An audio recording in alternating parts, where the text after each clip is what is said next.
Robin Radhakrishnan big boss താരമാണ്, നിങ്ങൾക്കെല്ലാം അറിയാവുന്ന ആളാണ്. അദ്ദേഹത്തിനെ വിളിക്കുകയും അദ്ദേഹം ഇപ്പോൾ നേരിടുന്ന സൈബർ അറ്റാക്കിനെ പറ്റിയും സൈബർ ബുള്ളിങ്ങിനെ പറ്റിയും അതേപോലെ ത്രെട്ടനിങ്ങിനെ പറ്റിയൊക്കെ കുറെ അധികം എന്നോട് സംസാരിച്ചു. ബഹുമാനപ്പെട്ട സുപ്രീം കോടതി PUCL versus union of India ആ ഓർഡറിനകത്ത് കൃത്യമായിട്ട് പറഞ്ഞിട്ടുണ്ട്, secretly recording a private conversation of an individual is a grave violation of right to privacy under article 21. അത് കറക്റ്റ് പ്രോപ്പർ ആയിട്ടുള്ള ഫണ്ടമെന്റൽ റൈറ്റിന്റെ വയലേഷൻ ആണ്. ഒരാളുടെ ഫോൺ റെക്കോർഡിങ് അയാൾ അറിയാതെ റെക്കോർഡ് ചെയ്യുക, അത് അയാൾക്ക് അയച്ചു കൊടുത്ത് സൈബർ ഇടങ്ങളിൽ അയാളെ ബ്ലാക്ക്മെയിൽ ചെയ്യുക, പണം ആവശ്യപ്പെടുക, ത്രെട്ടൺ ചെയ്യുക, ഇതൊക്കെ പ്രോപ്പർ ആയിട്ടുള്ള സൈബർ കുറ്റകൃത്യങ്ങളാണ്. Ignorance of law is not an excuse.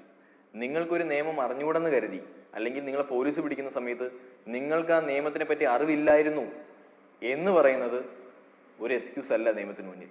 Police വീട്ടിൽ അന്വേഷിച്ച് വരുമ്പോഴോ സ്റ്റേഷനിൽ നിന്ന് ഫോൺ കോൾ വരുമ്പോഴോ മാത്രമേ നിങ്ങൾ അറിയൂ നിങ്ങൾ ക്രിമിനൽ ആണെന്നും ക്രിമിനൽ കേസിൽ നിങ്ങൾ പ്രതിയായെന്നും. എല്ലായിടത്തും ഫേക്ക് ഐഡി ഉണ്ടാക്കി വന്നിരുന്ന് എന്തും പറയാം എന്നൊരു സാഹചര്യമായോ ഇപ്പോൾ? ആർക്ക് തന്നെയാണെങ്കിലും അങ്ങനെ ഒരു അവസ്ഥ ഉണ്ടാവാൻ പാടില്ല.